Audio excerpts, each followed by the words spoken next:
I'm very happy to have this event here, our second symposium on Husserlian Phenomenology, and I'm very honored to present our first guest, Professor Lilian Alweiss, who will be presenting her talk entitled "The Unity Argument: Phenomenology's Departure from Kant."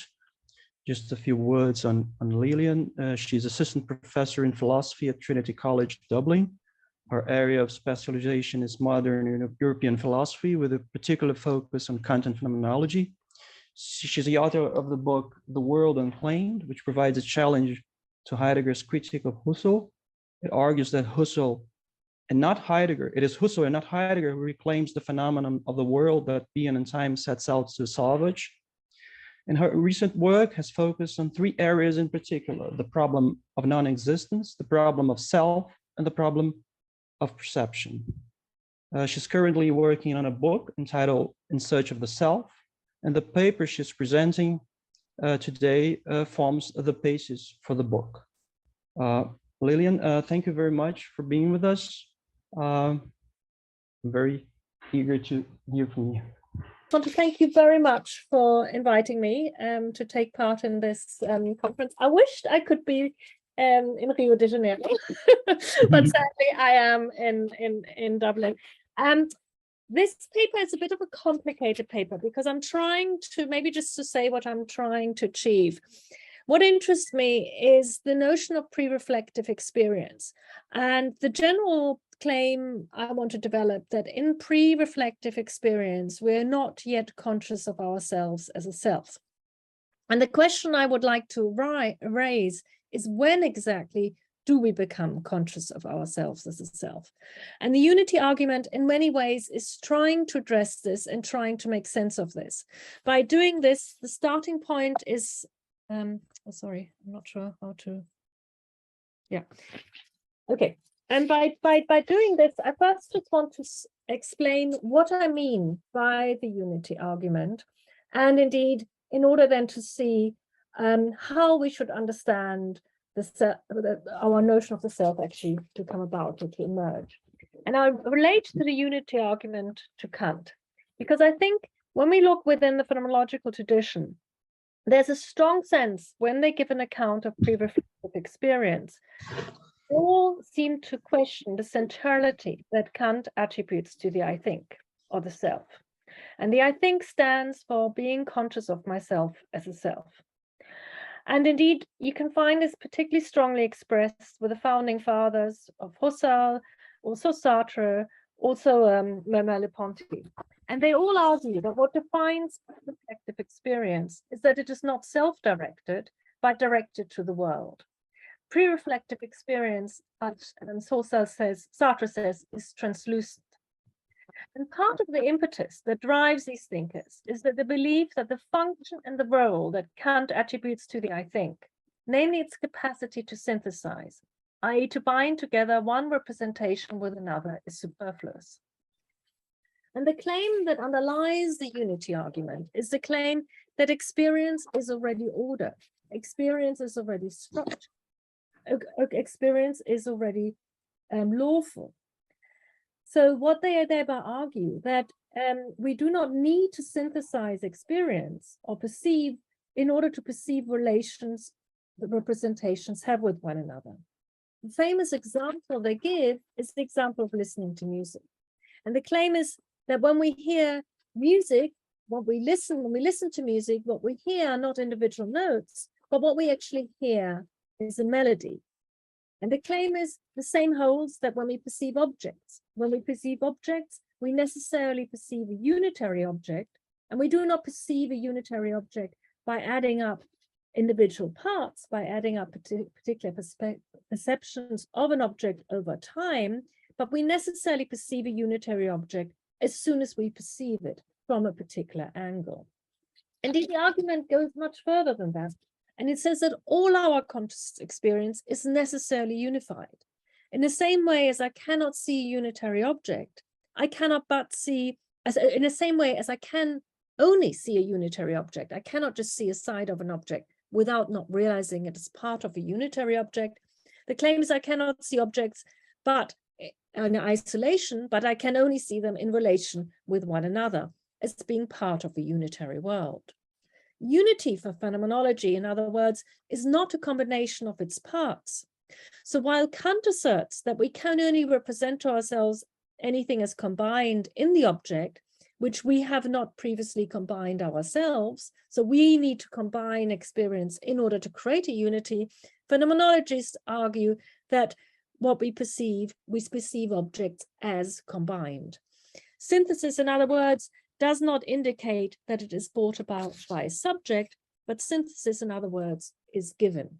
It is passive, given with a given. So what really informs phenomenology is the argument that what is given is not unconnected, but what is given is saturated with meaning, with structures, and indeed is lawful. So while Kant needs to account for how our experience can be lawful by appealing to the categories of understanding and the I think that structures experience, Husserl, it seems to suggest, argues the opposite. There is no structuring which needs to be in place because experience is already unified. It is already lawful. Sorry. This claim in itself, however, does not mean that we need to necessarily say that experience does not belong to someone. Indeed, I would like to suggest the unity argument actually adopts one aspect of Kant. It adopts the claim, at least with Husserl, after he has worked extensively with Nartop and had discussions with Nartop about what the nature of experience is, realizes that experience must necessarily belong to someone. Experience is necessarily reflexive. It is necessarily mine. For Husserl, this means that experience necessarily belongs to an ego and nothing more than that. In other words, to say, in order to have experience, there must be a subject of experience. Kant seems to suggest the same. He also believes that experience is necessarily mine, and he expresses that by saying that there is necessarily a synthetic unity of our perception. And all this really says is that whatever is given to a subject, is mine, is in relation to me. The difference, however, as I try to show, is that the difference is that for Husserl, what is given is lawfully structured, yet what is given for Kant is not yet structured, and indeed it's particular and unconnected.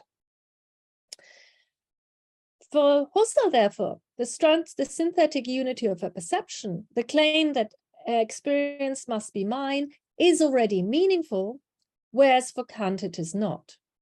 For Kant, the claim that experience is mine makes it possible for me to recognize experience as mine, and indeed to synthesize experience, because intuitions are given and indeed are in relation to me, that the I think can synthesize and bring together various representations with one another.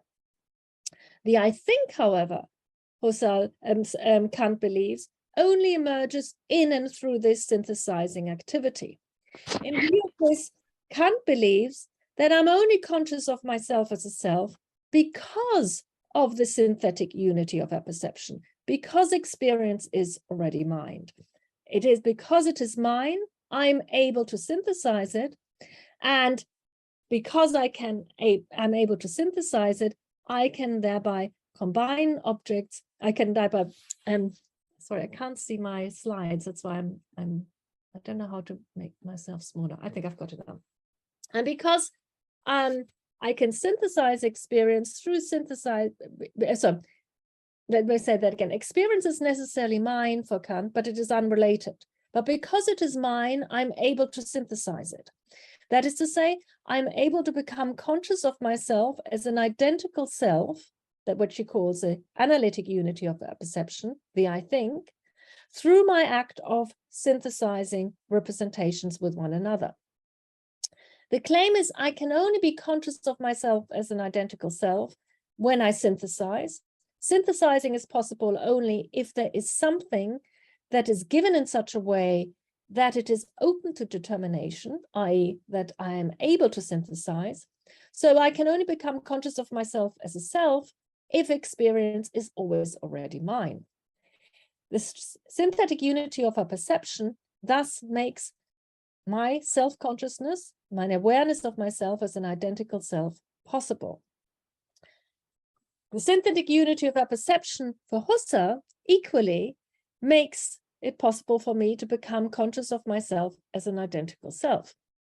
Because it is only, Husserl realizes, because experience is mine, is in relation to me, that I can attribute experience to myself.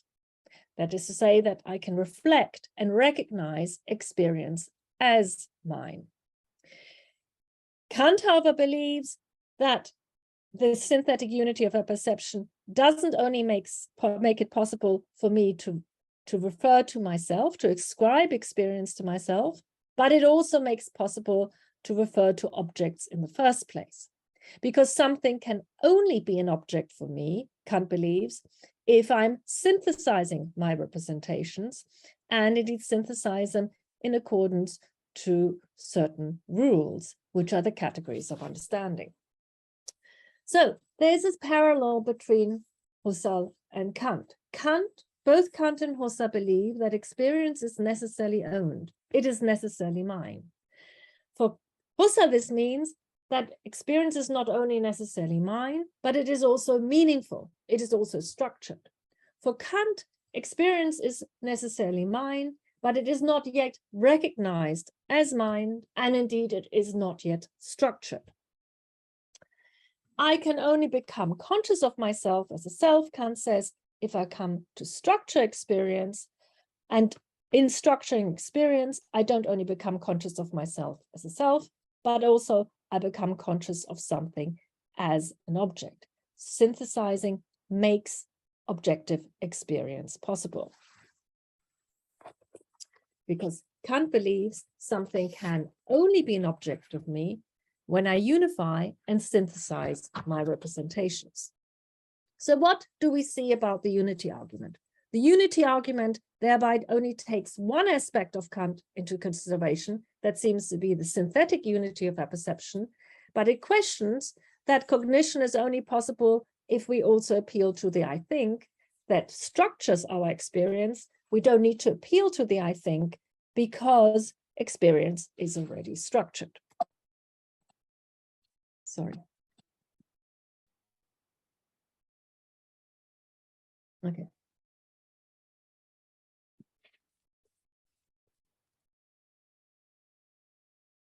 So what Kant is committed to? Kant is committed to the claim that representations only functions as representations to me if I'm conscious of them as mine, i.e. if I'm conscious of having synthesized them. And indeed that the representation, that means that's only through synthesis, indeed, that I can become conscious of objects in the first place. Self-consciousness is therefore ubiquitous in Kant when it comes to object of experience, whereas for Husserl it seems to be able to say experience is already meaningful, experience is structured, and because it is structured, we do not need to appeal to an I think, and that means I do not need to be conscious of myself as an identical self, unifying these experiences, and in that sense, pre-reflective experience is selfless. Insofar, it is directed to the world, but not directed to self. I'm not yet conscious of myself as a self. And indeed, I do not recognize the rules that structure the experience as rules. I'm just immersed in experience. So, when it comes to pre-reflective experience, that seems quite clear-cut when we talk about perceptions. As I gave the example of listening to music, when I listen to music, I do not hear individual notes, but I necessarily perceive unity. I necessarily perceive a structure. And for this, I do not need to be conscious of having somehow subsumed representations according to a rule. I don't need to be conscious of adhering to rules. Rather, I just perceive the structure of experience. But it seems when we are interested in pre-reflective experience, it seems the argument is stronger than that. When it comes to perception, the unity argument seems to work. We do not judge in order to perceive. Judgment, as Merleau-Ponty says, is not perceiving, because what we perceive is saturated with meaning, is structured, and indeed is therefore meaningful and lawful. But when we talk about pre-reflective experience, something else seems to be actually involved. We're not just talking about listening to music and perceiving a structure, but we're actually talking about activities. And we're talking about the way we are immersed in our experience, the way we are lost when we read a novel, or when we try to solve a mathematical equation, or when we're trying to hang up a picture. In all these instances, we are told we're just doing things without reflecting about the fact that we're doing them. We're doing them without giving any justification of why we're doing them. We're simply immersed in these kind of experiences. But if we understand pre-reflective experience in this way, and this is how indeed Husserl and Sartre and Heidegger describe pre-reflective experience, then the question comes about, well, does this not, after all, involve some kind of synthesis? For it seems that the experience we're talking about is structured in accordance to our projects, is structured in accordance the way we find ourselves in the world. Indeed, quite often what we talk about is that experience is enacted. It is in relation to us, in relation to our projects, and indeed in relation to the way we find ourselves as embodied beings in the world. Not only that, but it seems that pre-reflective experience does involve judgments and does involve reasonings. So when we say that we can be pre-reflectively just trying to solve a mathematical equation, or indeed when we're pre-reflectively just hanging up a picture, thinking is taking place. What these projects involve judgments and form of reasoning. I need to decide where I need to hang up a picture. And indeed, I need to combine units in order to count and solve mathematical equations. So it seems when we are referring to pre-reflective experience, something more is involved. There is a synthesis involved. There is a form of engagement involved. And indeed, there is a form of reasoning involved. And the question is then, when we talk about pre-reflective experience, can we still uphold the unity argument? Namely, can we say that we make judgments, reasons, and considerations without appealing to the I think, without being conscious of ourselves as selves, thinking, judging, and reasoning? And I would like to claim that phenomenology argues that we can. Clearly, Kant would argue we can't. And I first would like to look at why Kant believes we cannot. According to Kant, when we recognize something as an object, we recognize something as an object, we recognize it through certain synthetic activities, i.e. we bring together particular moments by synthesizing them. And we synthesize them according to a rule. Kant gives the example of counting. When I count, I see individual moments, I see individual units, and I see them in relation to one another. That I can see them in relation to another is because a certain synthesis of recognition has taken place. Namely, I see them in relation to another in accordance to a rule. And the rule can be the number I'm looking for. So when I add up 1 and say equals 2, it is the concept of the 2 that structures and unifies these individual experiences. And when I arrive at the judgment that 1 and 1 equals 2, I recognize the rules that has brought about the unity and that are justified for me to say 2 plus 2 equals 4. When we judge for Kant, in other words, we judge for reasons. And we are always conscious of the steps we are taking, which allowed us to arrive at the judgment. Somebody like Logueneuse therefore argues that for Kant, the very nature of judgment requires that it has a structured appropriate of being part of a course of reasoning, which reflect the laws of syllogism. And she says every judgment carries with it in it a possible syllogism. And the claim is that we necessarily endorse the rules when we make judgments. There's an implicit awareness that each relevant step is constrained by the steps that logically condition it and that constrain in turn those that logically follow it. So whenever we judge for reasons, and we can account for these reasons when we reflect. And when somebody asks us, well, why do we say that the rose has wilted? We can give reasons of how we arrived at that kind of judgments. The reason why Kant believes that judgment is necessarily a form of self-consciousness is because he thinks that judgments necessarily involve a kind of commitment. What Kant indeed believes is that when we make judgments, we necessarily make them in a certain way. That is to say, we have a certain attitude towards them. And the suggestion is that as soon as we have an attitude, we're conscious of ourselves as committed to the judgments in a particular way. According to Kant, there are three modalities of judgment. We can either see things as problematic, or as esoteric, or as epidictic. And the claim is that whenever we make a judgment, one of these modalities is in place. We have, in other words, committed ourselves to understanding the judgments in a particular way. We see them as problematic, we see them as esoteric, or we see them as epidictic. Now, it seems to me that it is these kind of claims that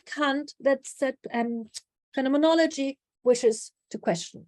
Phenomenology, I would like to argue, wants to claim that judgment is not necessarily a form of self-consciousness, and indeed that judgment does not necessarily involve a form of modality. I'm not necessarily committed to my judgments as soon as I make the judgments. And I would like to take the example of Sartre counting cigarettes as an example here. And Sartre gives this famous example that he has cigarettes in front of him, and while he's probably thinking about other things, he also is counting cigarettes.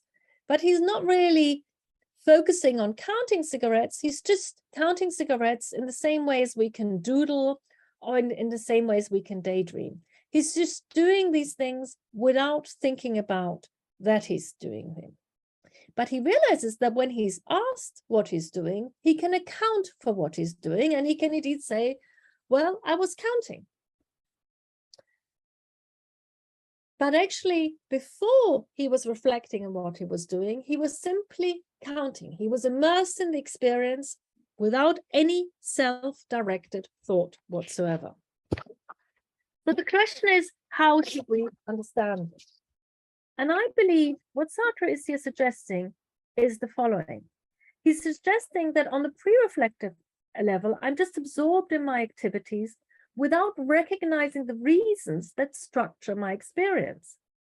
I'm not conscious of the rules as rules. I'm not conscious about what allows me to arrive at the number 12, but I'm just counting according to the rules without any self-directed thought whatsoever. What Sartre here suggests is that even though I count and thus combine individual moments with one another, I do not know myself as counting. The claim is that I'm engaged in some photosynthesizing activity without self-reference. Neither do I pay attention to my activity, nor am I conscious of the rule that I'm applying. I'm simply, or we may wish to say, mindlessly counting. I'm following a rule without being conscious that I'm following one. To this extent, the synthesis is selfless. I'm counting without being conscious of myself as a self who's applying certain rules to experience. Now, Kant would not necessarily be adverse to this experience. He would acknowledge that it is possible that we can only be faintly conscious of the steps we're taking. However, he insists that I must nonetheless be conscious of these steps in judging, i.e. in implying the number 12. As it is only on the basis that I'm conscious of having carried out these steps that I can arrive at this judgment. Thus, Kant would argue that for Sartre, that there are 12 cigarettes, he must know his reasons, i.e. how he arrived at the number 12. This is because when we judge, We judge for reasons, and this is why judgments must be part of the course of reasons. Sartre's pre-reflective consciousness must assume a kind of self-consciousness that Kant calls consciousness of myself as self, expressed in a proposition of the I think. Now, if that is the case, and if this is as what Longonosia seems to suggest, then it seems to be that the unity argument no longer works, because it seems, at least when it comes to judgments, it seems to be the case when we pre-reflectively do things, actually the I think is already in place.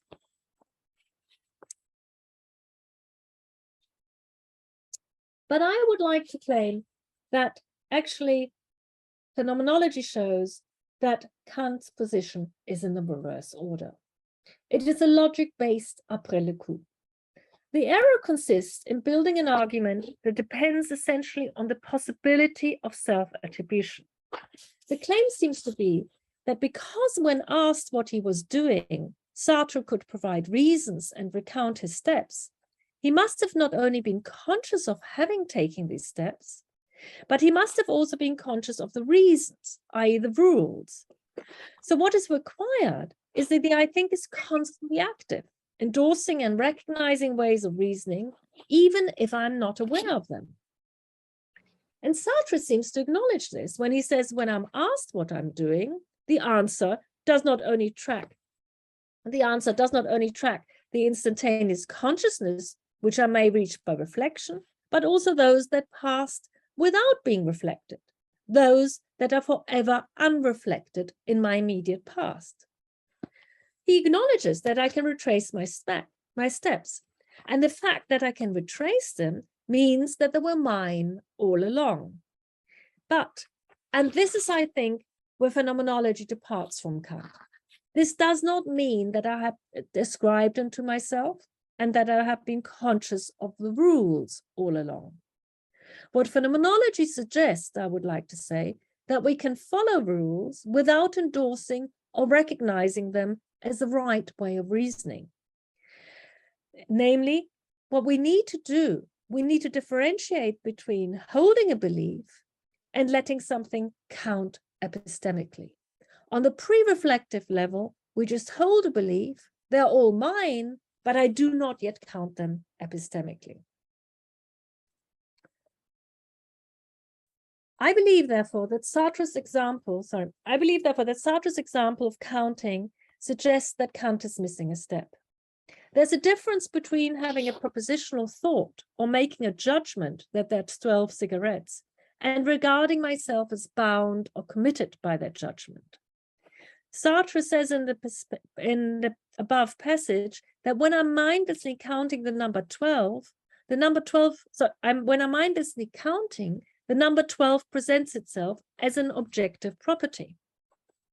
I take this to mean that I can naturally be conscious that there are 12 cigarettes without regarding myself as committed to that judgment.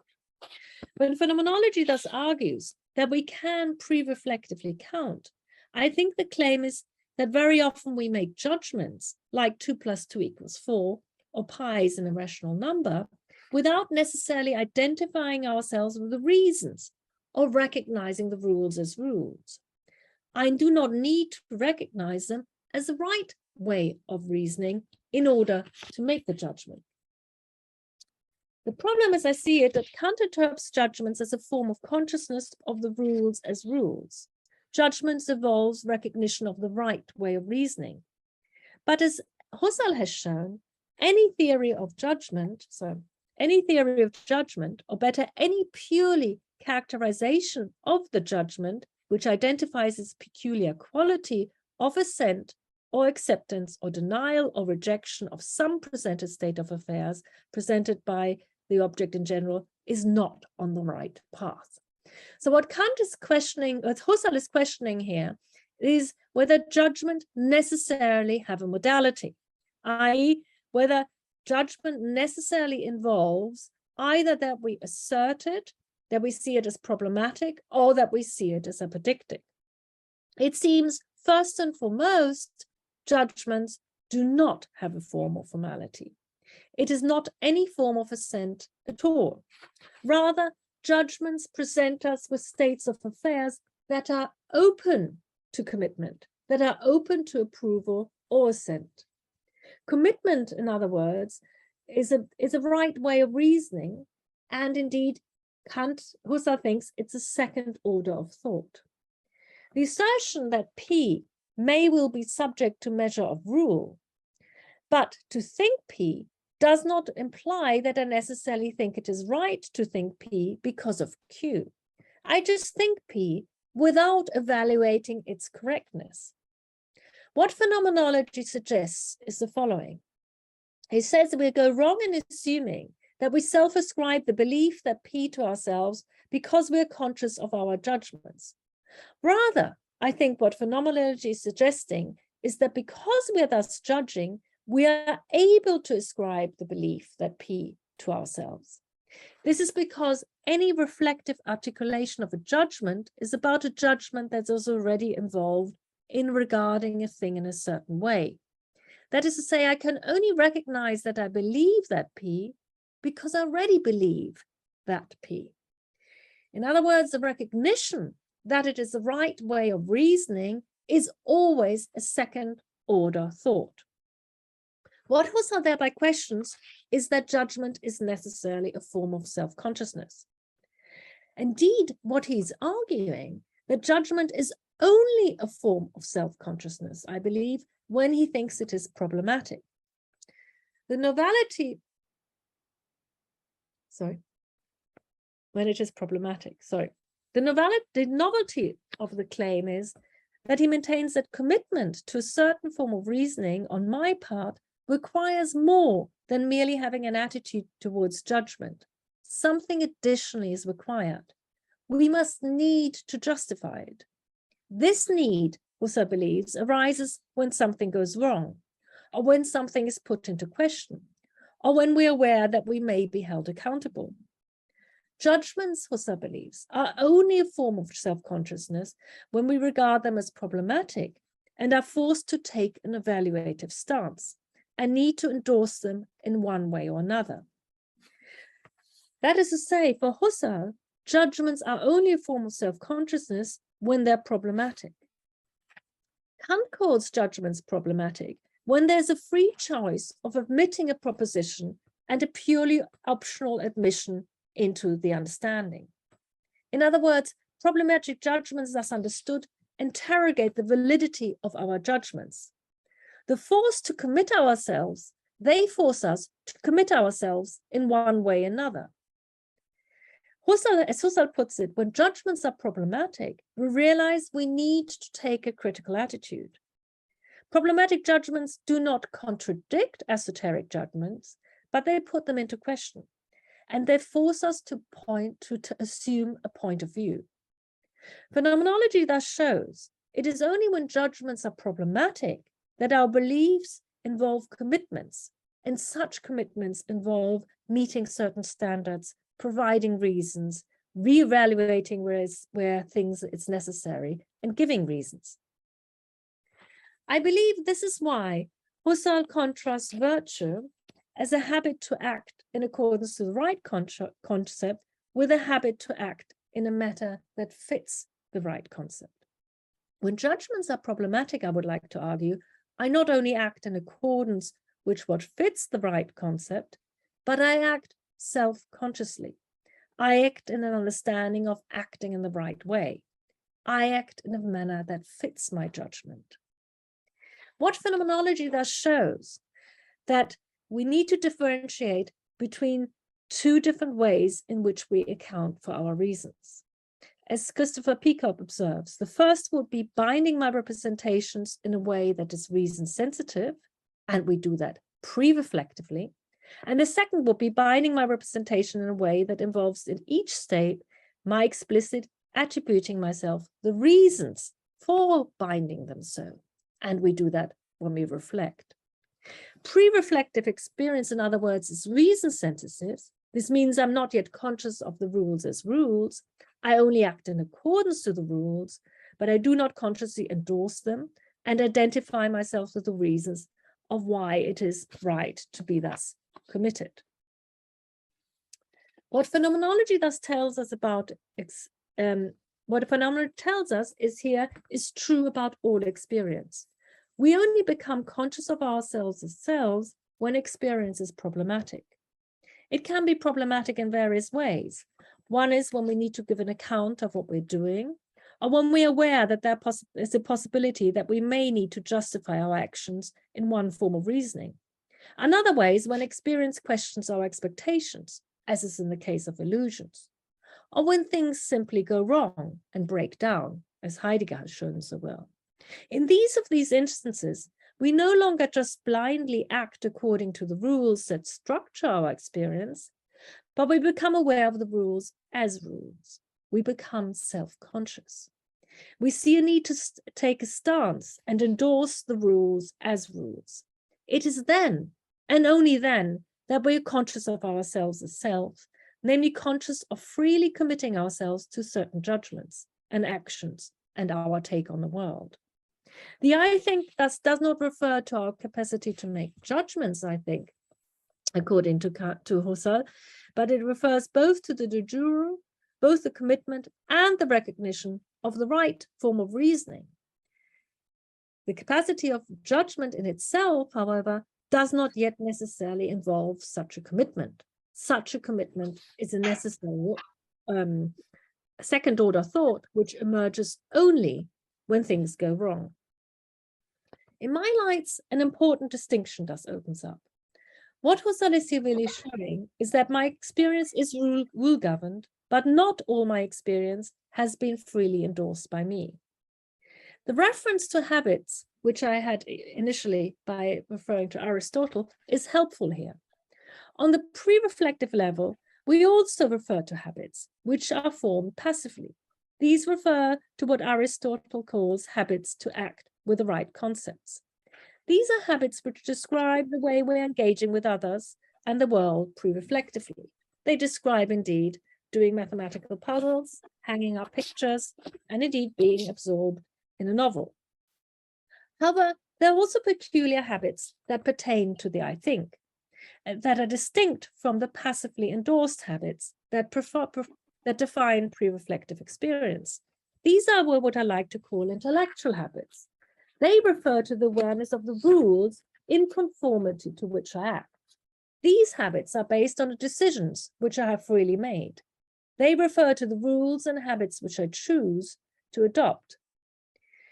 For Husserl, when we are conscious of ourselves as self, we are conscious of ourselves of having these abiding habits, which refer to our commitments. What Husserl has in mind here is the abiding habit or disposition to act in a manner that fits my particular commitments.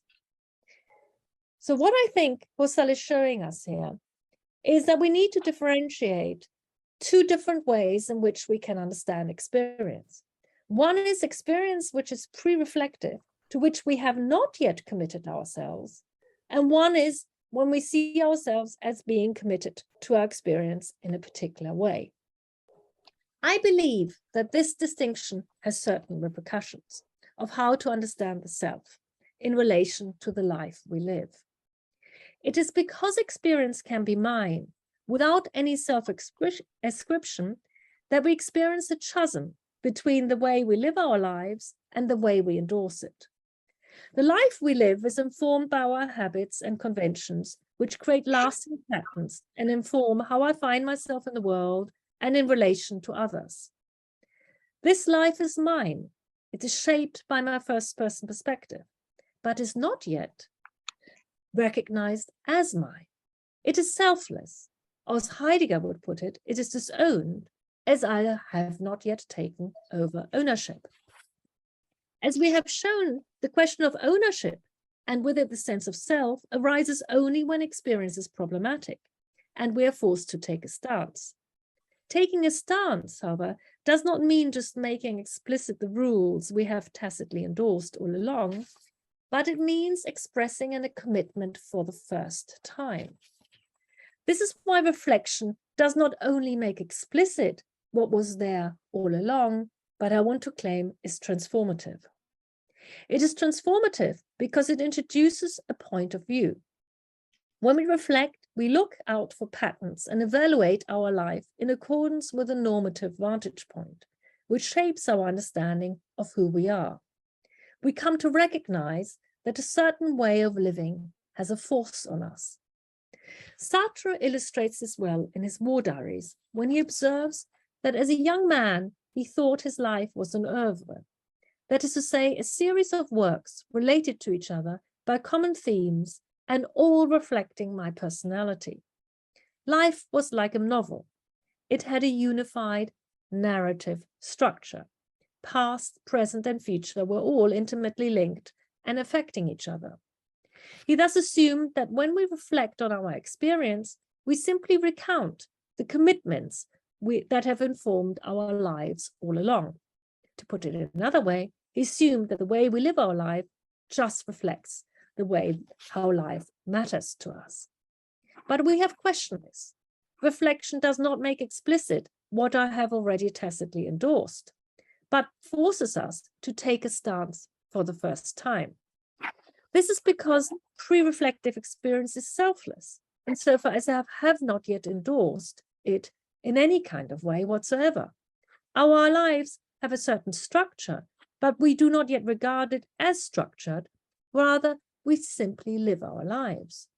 It is only when we reflect that we take an evaluative stance and regard ourselves as answerable to experience.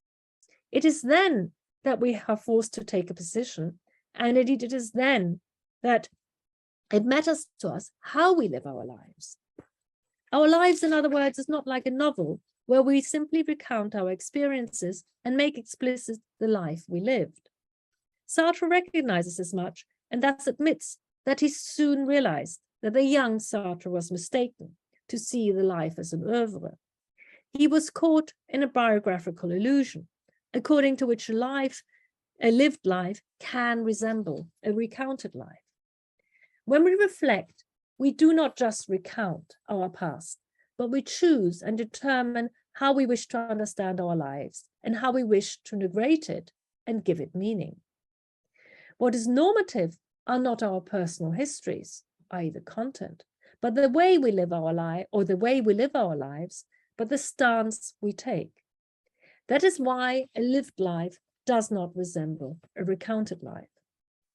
This is well expressed in Shakespeare's character Richard III, when he says, "Cold, fearful drops stand on my trembling flesh. What do I fear? Myself? There's no one else by. Richard loves Richard. That is, I am I.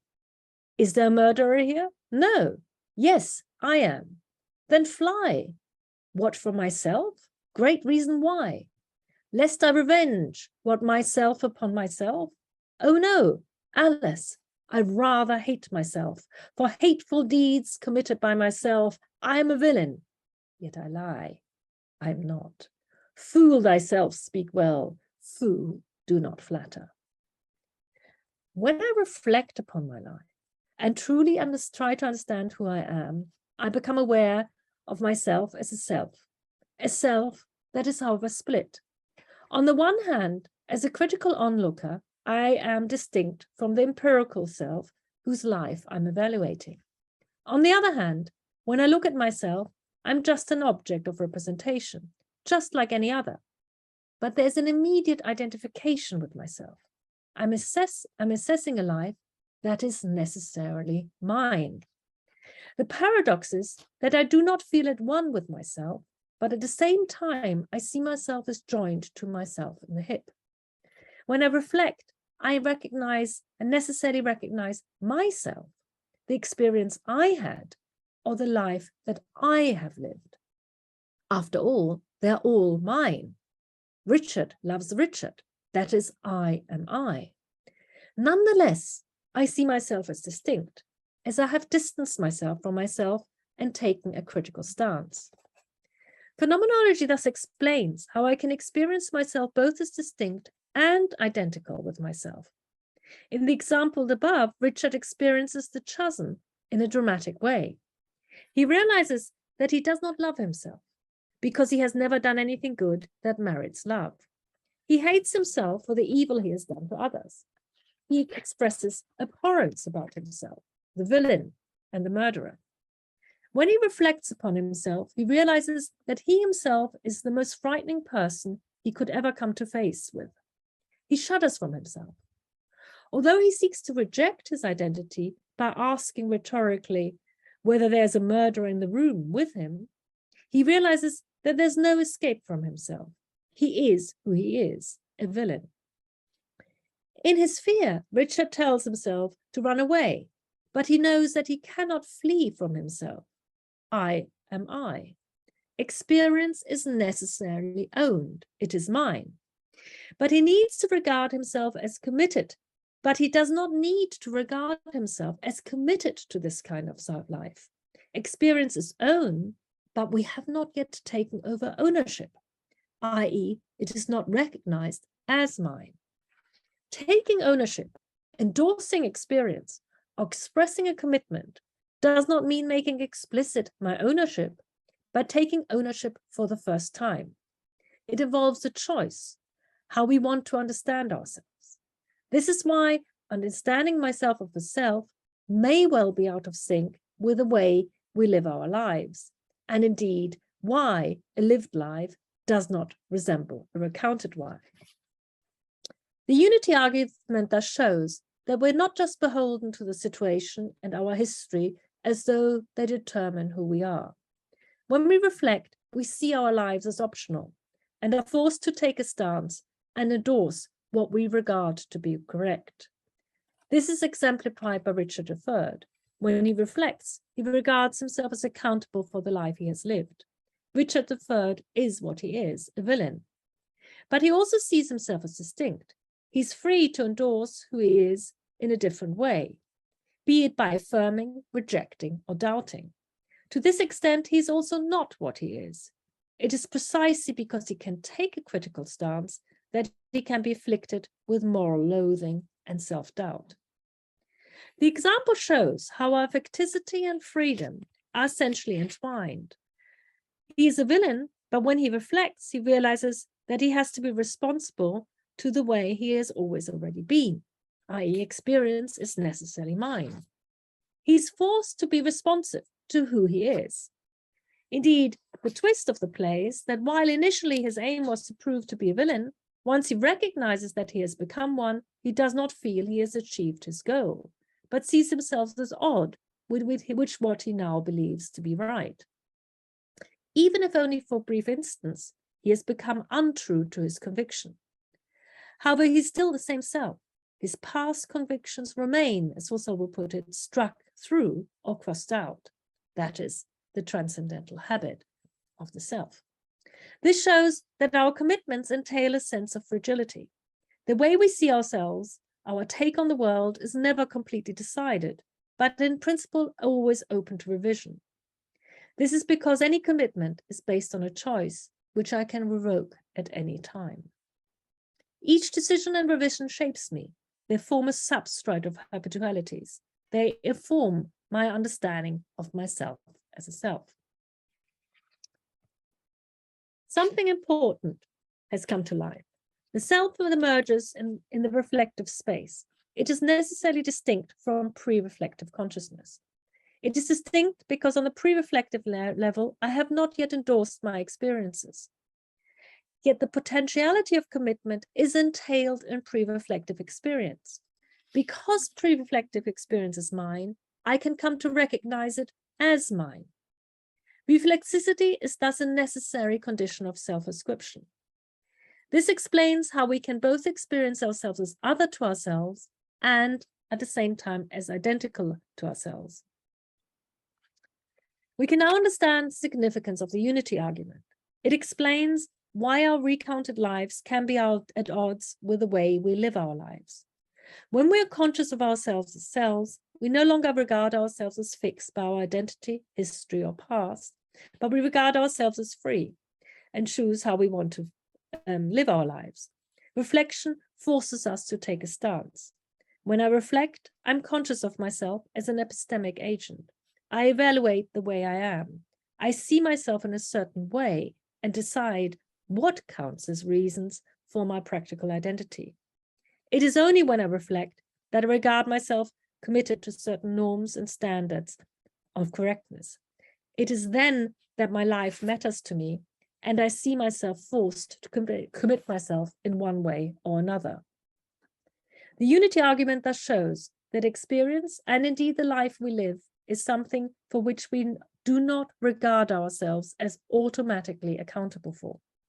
Most of the time we live our lives without providing reasons or endorsing reasons which shape our lives and experiences. The normative force is not derived from the life we live, but from the self who evaluates its life and renders it into life that matters. That my life matters to me is not based on how I happen to live, my personal history and experiences, but on my understanding of myself as a self. As Emerson once said, to cite out of context, it makes a great difference to the force of a sentence whether there be a man behind it or not. The man behind it is my personal self, through which a certain take on the world has a force on me. It is because I have an understanding of myself as a self that my life matters to me. Thank you very much.